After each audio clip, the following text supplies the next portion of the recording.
What is up, everybody, and welcome to February's Wholesaling Made Simple Meetup.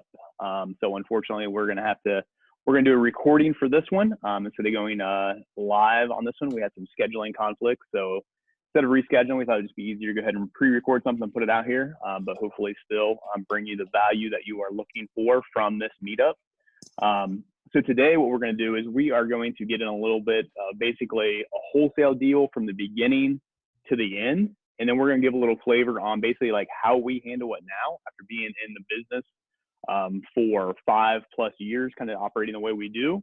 And then we're also going to give a little bit about if we could go back and if we were just starting out, how would we do it or what would we do? So that's what we're going to kind of look into do today. So Ronnie Reese and Randy Placencia and Brett Snodgrass joining me again for February. How's it going, fellas? Great. Fantastic. Awesome. So good stuff. This meetup is brought to you by Cyria. If you're local to Indianapolis and you are looking to get into real estate investing, definitely check out cyria.club. That's our website. They got a ton of good stuff on there, a lot of good resources, a lot of really good people. So definitely check them out. If you have any questions or need any help, you can reach out to myself or Vicki Perry, who is the executive director of Cyria. More than happy to, myself or Vicki would be more than happy to help you out. With that, let's go ahead and get into this today then. So like I said, what we're really going to look at today is basically a wholesale deal from the beginning to the end. And then basically what we do now, and then kind of what we would do if we were just starting off. All right. So I'm going to start off before you actually start doing a deal or start doing anything like that. What you need to be doing is you need to be networking and connecting and getting to know really what the buyers are looking for. There's no sense of getting a property under contract unless you know like what is selling and what is, what you need to be getting under contract basically. Right now, you kind of get a little bit of everything under contract and sell it and do things like that, but you still have to be able to know what buyers are looking for in whatever market you're looking to do it in.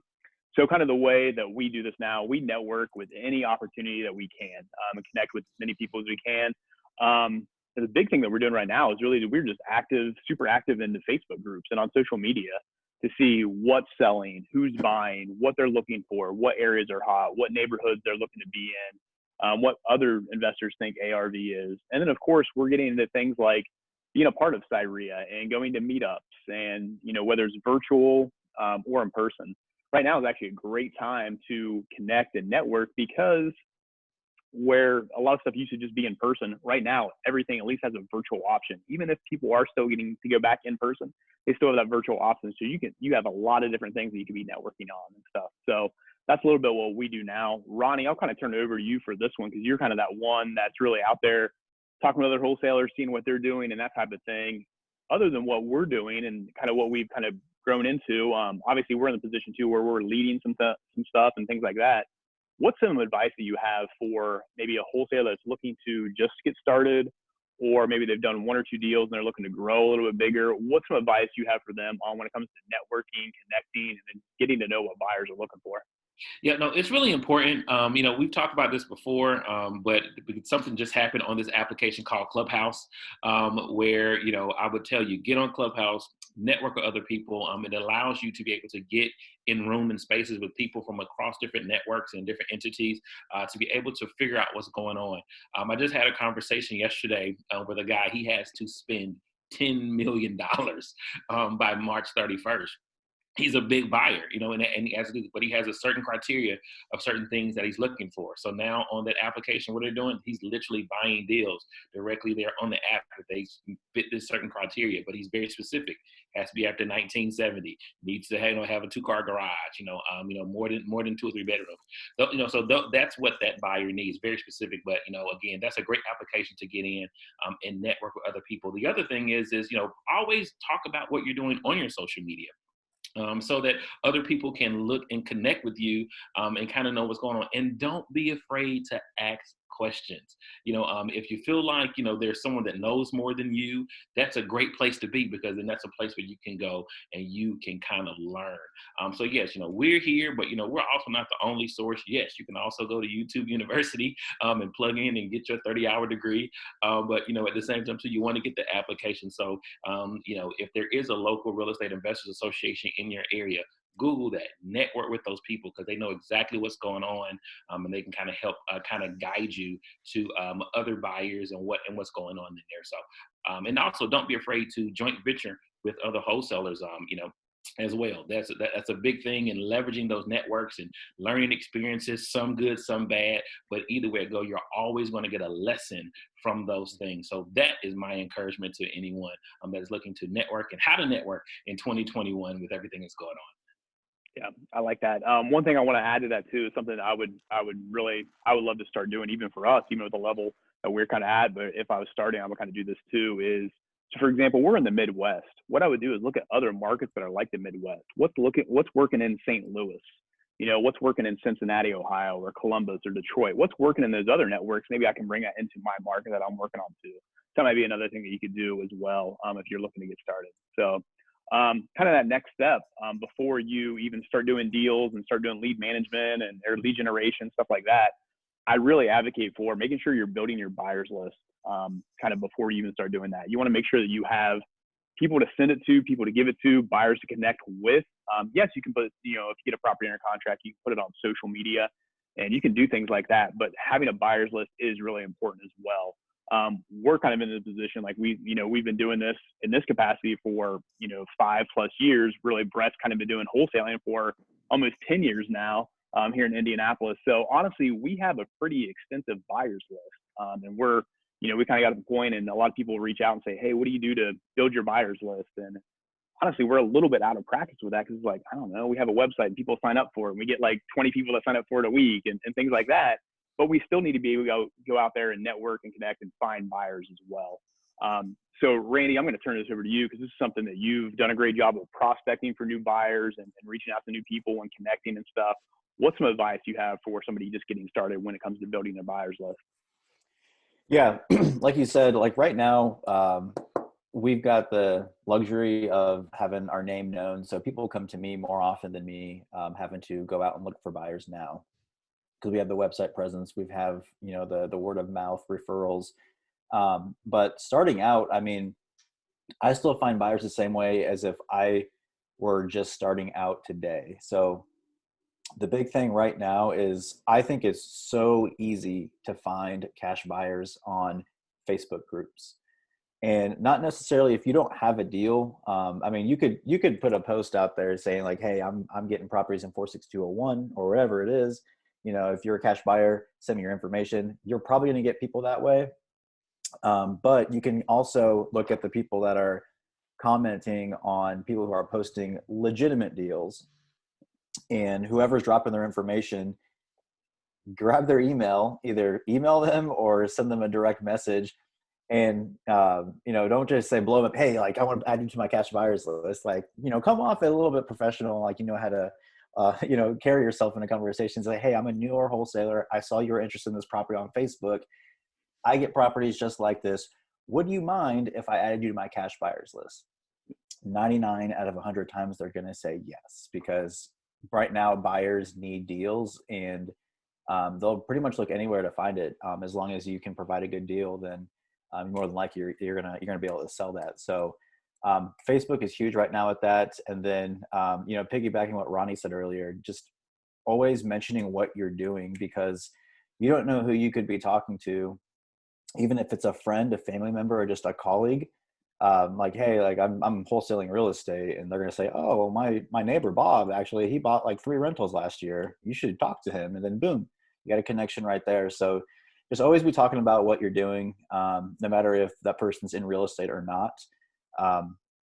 Just throwing that out there. And then like you said, attending networking events in person. If you can find some in person, that's huge.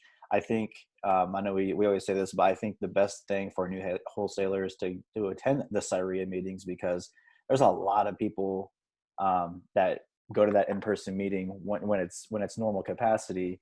And there's just so many connections that people can help you out with. If it's getting in front of a buyer, or if it's finding, any type of financing, it all leads to eventually finding, a real estate deal in some way. Yeah. So definitely great advice with that. And then just that's, just building that buyers list, finding those legit buyers, finding out what they're looking for and stuff. And then also kind of the next step along with that is tracking it and, keeping a spreadsheet of that criteria or putting it in a CRM and knowing what they're looking for and kind of, really having a place, the database to keep all that stuff is really important as well. And then touching base with them regularly as well. So all part of that kind of, not just building your buyers list, but maintaining it as well. Brett, kind of that next step then, man, it's time. We've networked, we've built a buyers list. Now we need some deals. So we need to get our phones ringing. We need to get people contacting us, and that's all about lead generation. I feel like we've been through so many different generations of lead generation with what we've done over the last few years and stuff. And where I look at what we're doing right now, we are doing a little bit of everything. We've tried a little bit of everything. So currently we're doing TV, radio, direct mail, texting, cold calling, pay-per-click ads, Google ads, have a website designed for it, like SEO. Anything that I feel like people have come across or people have thrown out there, I feel like we've tried it. And that's kind of where we are now. I want to kind of take it back to the basics of like, if you were getting started, kind of what you would do and how you would go about it. Our buddy Tom Kroll just put out a post today I thought was really good. His kind of quote on that post was basically, if you're everywhere, you're nowhere. But if you can master like one lead generation source, that you need to dominate that. I thought that was really good advice.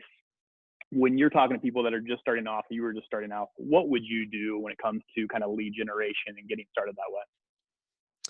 Yeah, thanks, Brian. So before I kind of get into that, yeah, like you said, Brian, we've been doing a lot of different lead generations for many years now, and I was actually writing down how many years we've been doing so many different things. So direct mail, I think, has really been big in our business, and we've been doing that for 6 years, I'd say, consistently. So 6 years, every month in, month out, direct mail. We've been doing texting for about 1.5 years.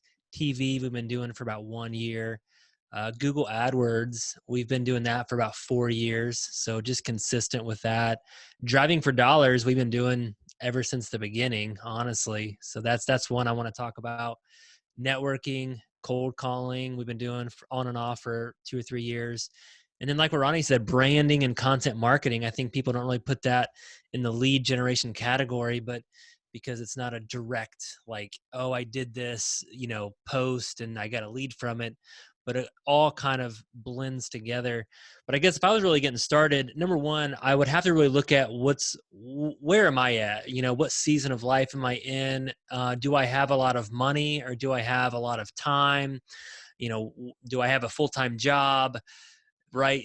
All these things kind of come into play. So I really want to talk to whoever's listening to this is where are you at?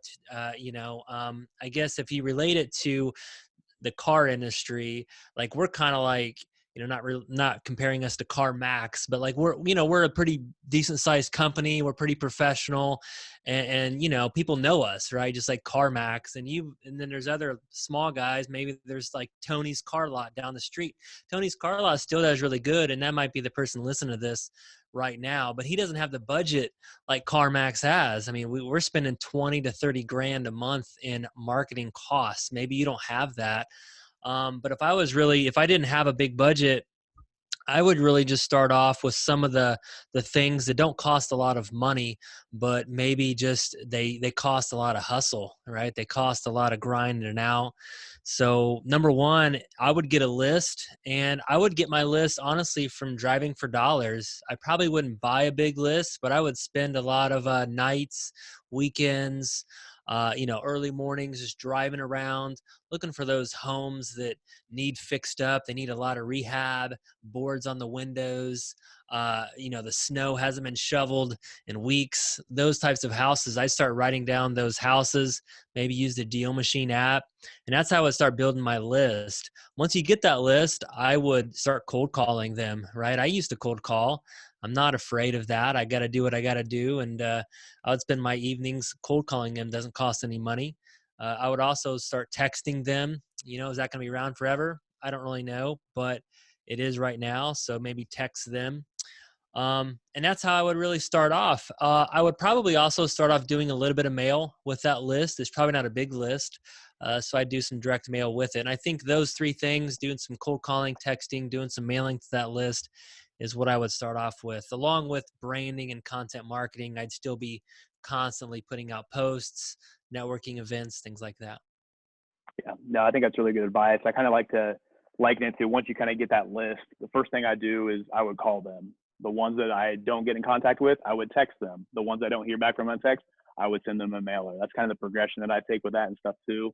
The other thing I would kind of throw in there too, if you are, very like tech savvy and the Facebook stuff and how the Google stuff works and you can figure out those algorithms that help you out, that's a great kind of low cost way too to get into that lead generation and stuff if you're in that realm. So great stuff. All right, Ronnie. So we're going to move to that next phase, and I'm really kind of like talking to the motivated sellers. So we've kind of done a lot of different things with this. We've had people, we've had calling services that have answered our phone for us. We've trained our own virtual assistants to answer the phones for us. We've done different schedules. We've done different things and things like that. I think that's one of the biggest things that people need to realize is once you start doing lead generation, all of a sudden your phone is going to start ringing. How are you going to handle that? And then how are you going to talk to those people as well? So Ron, if you could kind of talk to us a little bit about those kind of two different things. If you were getting started, how would you handle making sure that you could answer your phone or call back or, you respond to people? And then also the kind of second part of that is, what do they need to be ready for and how do they need to prepare for talking to those people as well? Yeah, one of the things, very simple is even just having just a separate line, just so you know exactly like who's like when they're calling you. So, Google has, free line that you can have. I have one on my phone that I can call and text and it rings a certain way. So it's almost like my bat signal. So I know exactly, hey, this is a telemarketer. This is something that's actually coming from something that I did. So you respond to that differently, but then making sure that your voicemail is set up so that you can have a good return time and know what's going on, because there's a science to it that says, hey, if you call a lead back within the first 5 minutes of them reaching out to you, your chances of being able to convert that lead goes up almost 70%. Than opposed to just letting it stay there. So it's very important.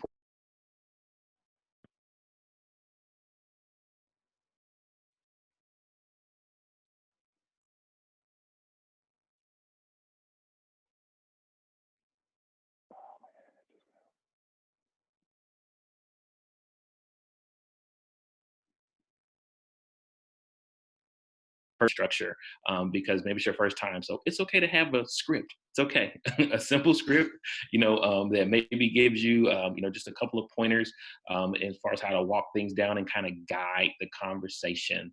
And, a lot of times when you're the first time on the phone, you're kind of nervous and you're talking kind of fast.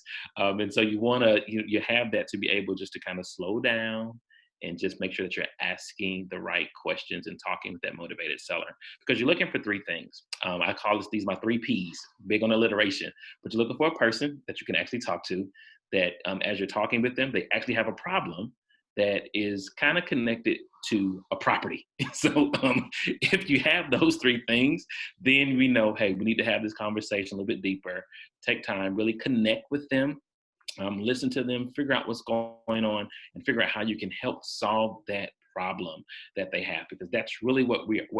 I mean, people can talk about a property all day because the people love talking about the houses and the things that they did, but it makes no sense to talk about a property if that property has no problem and no pain to the person that you're talking to.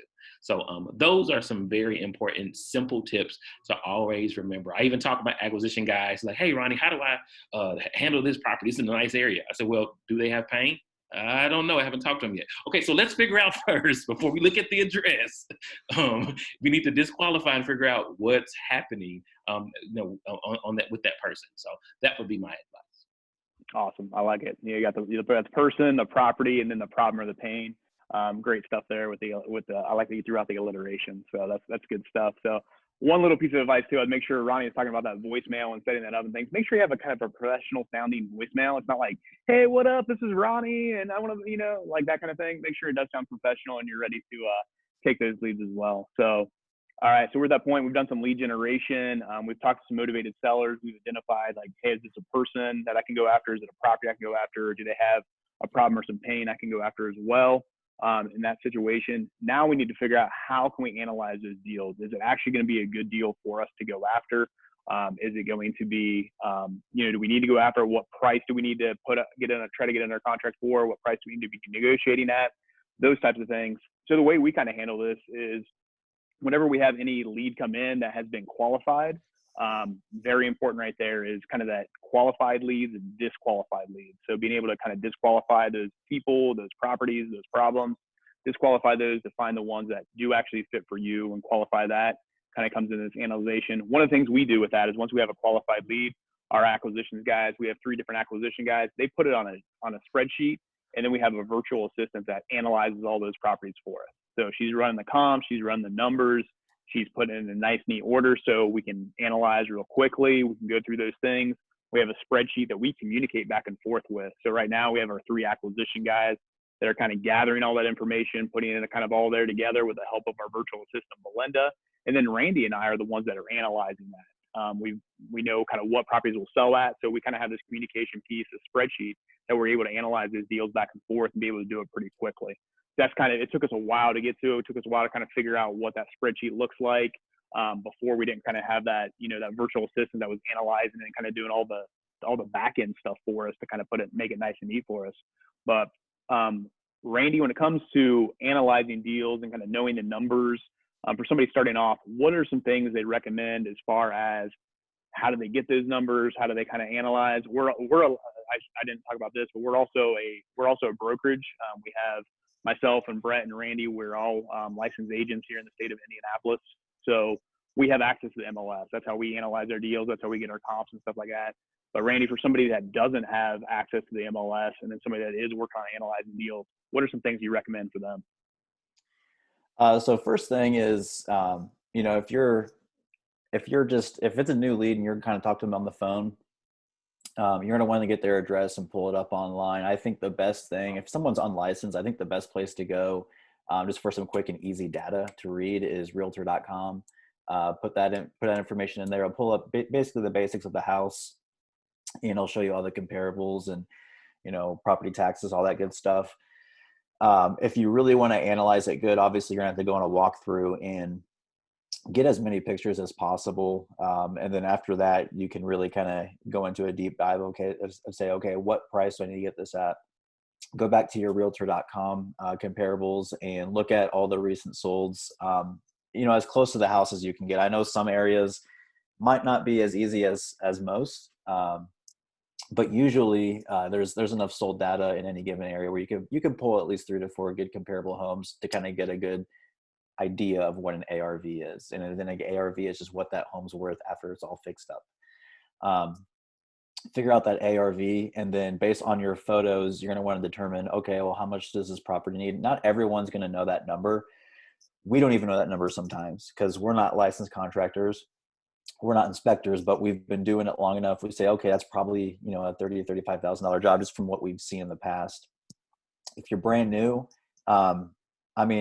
no matter what type of property it is, it's never like under $5,000. And if it is, then they should be listing on the market, but it's never. So I would always just assume, if you think it's in really good shape and it's like, hey, this is cosmetic, say like 8 to 10K in rehab, because that will give you enough room to, negotiate on your price. If it's anything kind of that mid grade, like, hey, we're going to actually put some new flooring in there, paint, just a little bit above cosmetic, I'll always do like 15, and then 20 to 30 if it's a light rehab, and then I'll do like 30 to 40 if it's medium, and then if it's heavy to gut, it could be 50 to 100. So you kind of use your best judgment there.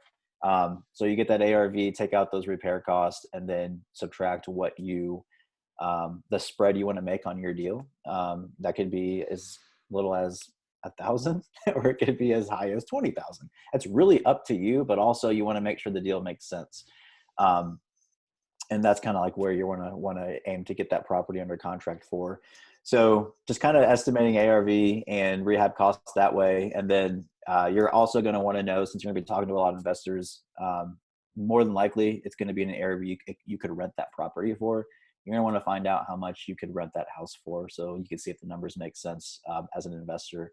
good place that I go to is renometer.com. It'll pull the high, medium, and low for the area, and you can give that to your investor and they can take that information.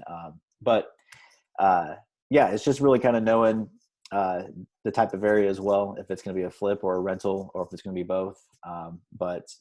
At the end of the day, I think a good rule of thumb is to get that property around like 50% of what that ARV is, and they'll probably be in good shape. Yeah.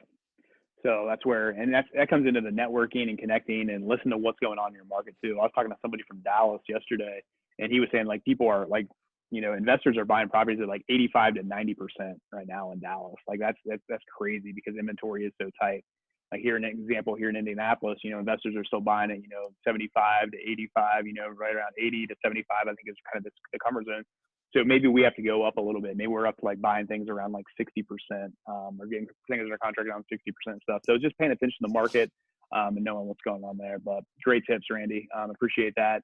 Kind of moving on to that next step then, Brett. So we've talked about like lead generation and, people are calling your phone and analyzing deals and stuff like that. A lot of deals that we get and a lot of other, experienced wholesalers, they'll tell you this all the time. A lot of the deals that you end up getting is from tracking your leads and following up with them. So it's so very important. It's something that we still have to retweak, and we're coming up with new processes and procedures of how we do this and what we do. We track things through a CRM called Podio. That's kind of, our basically our lead management system of like, hey, we can put this lead in and we can assign tasks like, hey, I need to follow up with this person in a week or 2 weeks. We have different statuses you can put things in and stuff like that. We also have a spreadsheet that we kind of keep track so we know what's been offered on, when we need to follow up, that type of thing and stuff.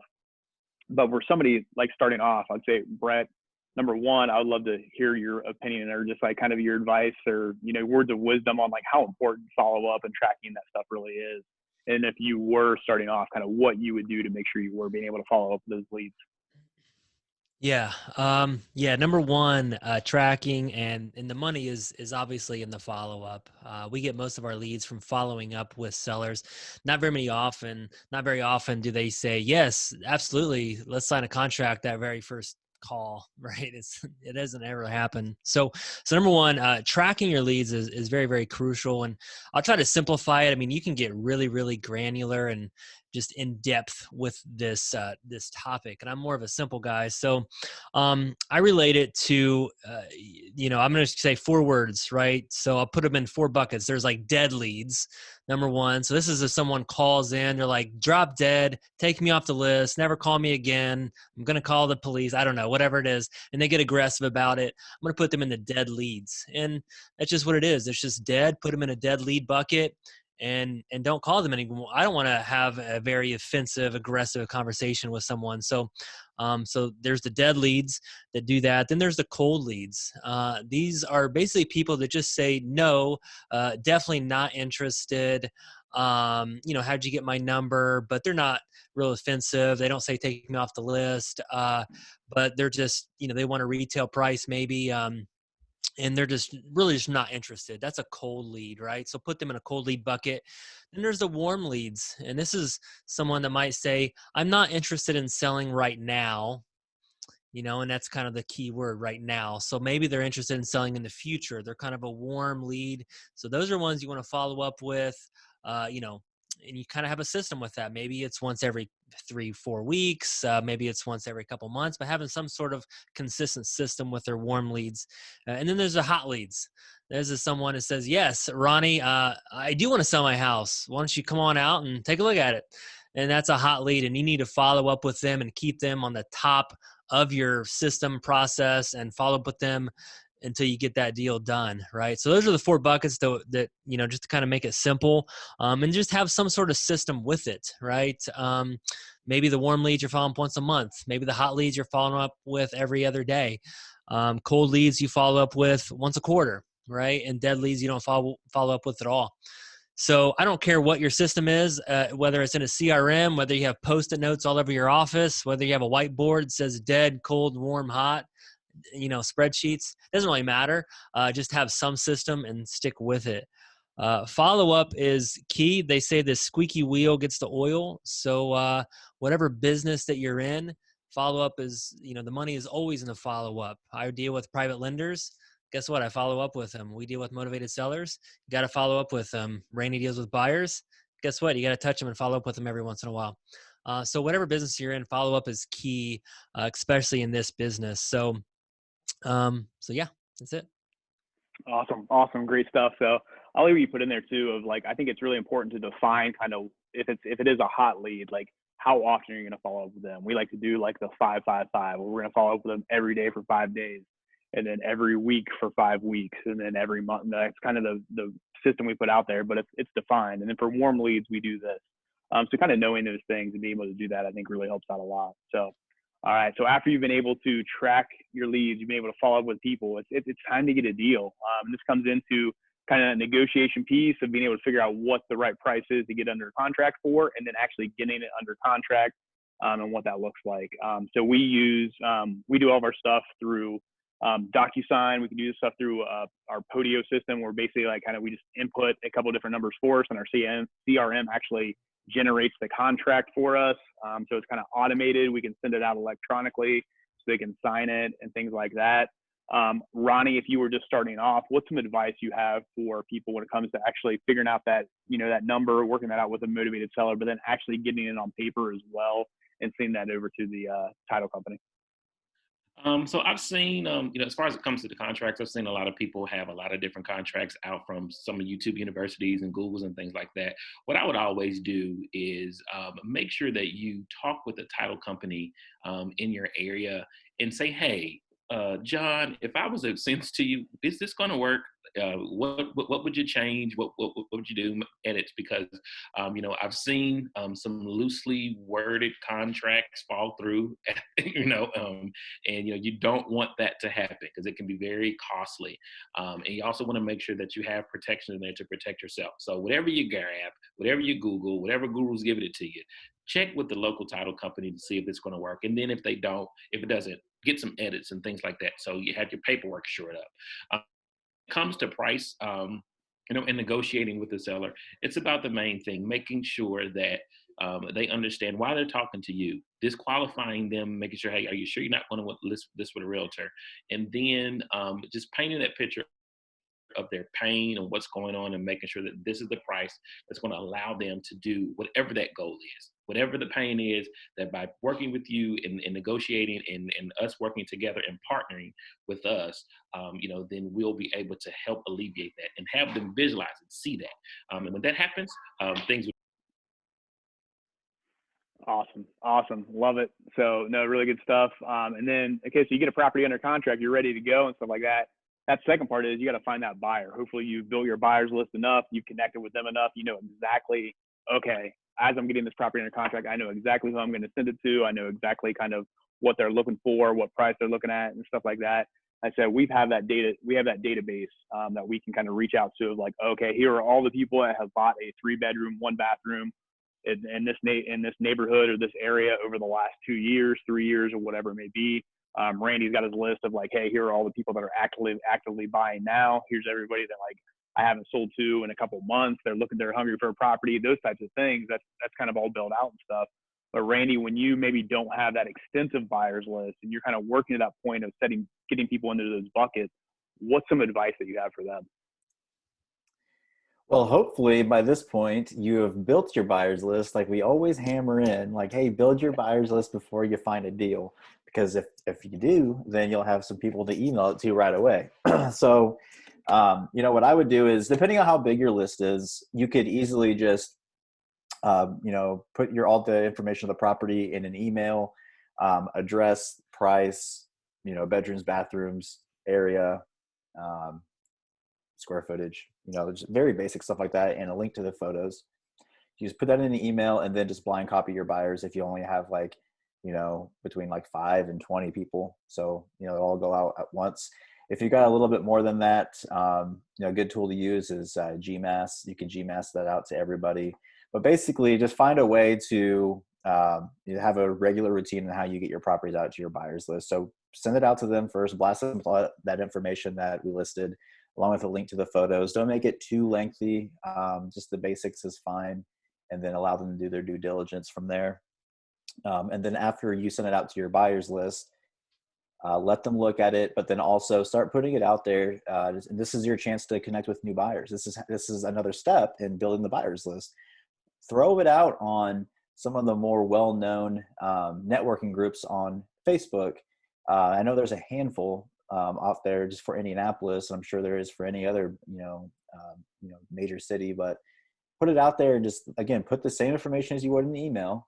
Put your information, how they can contact you, and then you will get people blowing you up if it's a good deal. And then you're going to have probably at least 5 to 10 new buyers off every deal. And then pretty soon you can just rely on your buyers list and not have to worry about putting your stuff on Facebook. But one thing, just marketing and putting it out there, like even if you do put it on Facebook, like if you have the property under contract, put the address on there. It will be okay. You've got a contract between yourself and the seller, so you're covered. If you've got a legitimate contract, like Ronnie said, you'll be okay. So don't worry about hiding your deal.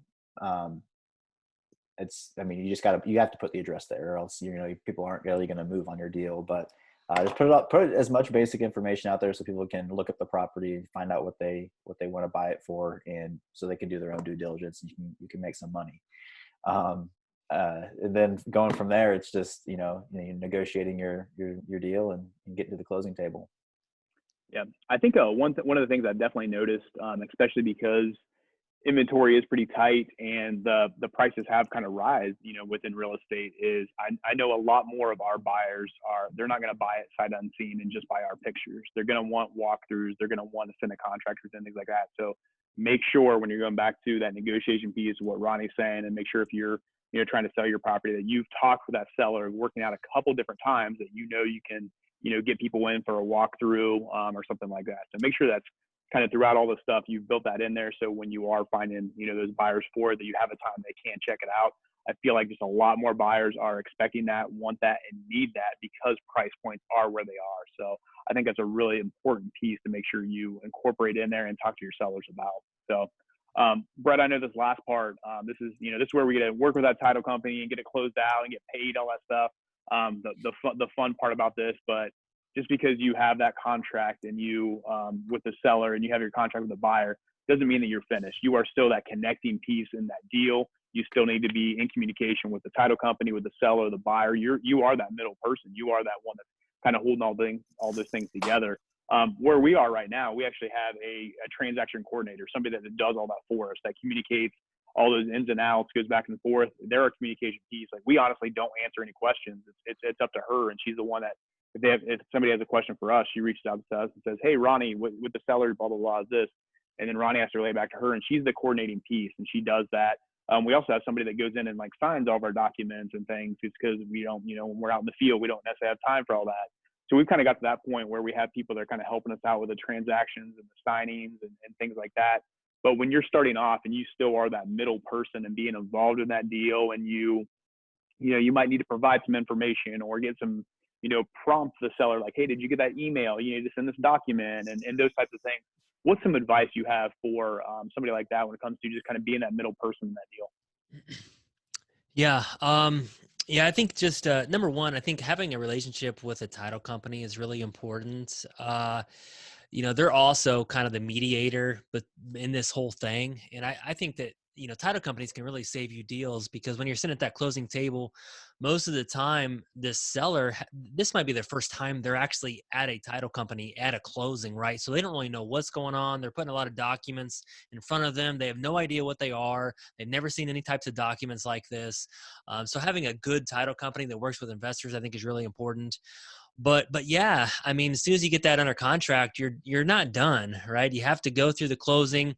There's probably a dozen emails that go back and forth with all this different information, and you have to really help progress that along. Again, the seller, they don't really know anything about real estate, about a closing, about any of that stuff. So the title company might ask them for a mortgage payoff. So they'll send them a document. Well, they don't really know what to do with that. So you have to help them along in that. Help with the scheduling of the closing, right? You got to get everybody's schedules together. When are you actually going to close on the property? They might have questions about the closing statement on what does this number mean? Why are these taxes taken out? And, so you have to be familiar with what a closing statement looks like. Again, just having that relationship with a good title company that knows what a double closing is. Maybe you're going to double close the property. Well, it's kind of a foreign, not many title companies even know what that word means. So having that, closing company that can talk them through what that is. Maybe you're assigning the contract and there's a fee on the HUD and the seller says, what is that fee? So just to kind of having how are you going to respond to that? And what's that look like? A lot of title companies give us free advice. So again, we have questions pop up all the time that we're not familiar with. So having a title company just to give you that wisdom, that feedback, is really, really important. And again, I think title companies can really save you money in the long run. We've had just a lot of instances where, having that good relationship with a title company, talking about their fees, one of the most expensive things that you'll do in this business is the title fees. So just to kind of, knowing what those are, not just going into it blindly. And you can imagine, some title companies charge $1,500 for a closing. Other title companies might charge $800. You should know that, right? That's a big difference when you're talking about a lot of closings. So just all that kind of package into one, and that's all I got. Yeah, no, that's good stuff. I love that you threw in there of like kind of knowing what the documents mean and being able to help your sellers and stuff out with that. I think it's really important. And out of all the deals we've done, I can't very rarely are two of them ever the same. There's always something new. There's always something different. Every deal is different. So make sure that you kind of, you realize that. So being able to help your sellers and your buyers and your title companies out goes a really long way. One other thing I want to kind of point out here, we'll kind of get into that last little tip from each of you guys too, on if you were getting started, kind of what you would do. I think one of the biggest things, my kind of tip is working with the title companies and kind of gaining a relationship with them. Number one, to kind of know what the documents mean, make sure that your contracts are in good shape and they're going to hold up and that type of thing. But then also your relationship with the title company is going to allow you is going to determine basically when you're able to send that contract over to title. If you have great relationship with title companies, you can send that title or you can send that contract over right when you get under contract from the seller. And that way they can already start clearing it. They can start working on their paperwork. So you can tell your buyers of hey, title's already clear. It's sitting in this title company. It's good to go. If you have some iffy relationships with title companies, you're still kind of searching around for one, or maybe you've burned a couple of title companies, stuff like that, you're not going to have that luxury. You're going to have to wait till you get under contract with your buyer to send both contracts over to the title company. So with your relationship with the title company, I definitely think you should, work on those relationships with one or two or even three to be in good standing and kind of work with them and know them and have a relationship with them. I think goes a really long way. So Ronnie, I'll kind of hand it over to you for, you got any just one last little tip on if you were starting off, what's something that you would do to kind of start off in wholesaling? Something I would do is just remember to time block, maximize your time block, because after you get finished watching YouTube University or you finish watching this video, you're motivated, you're ready to go, but then time can kind of get away from you, and understand that you have to pace yourself.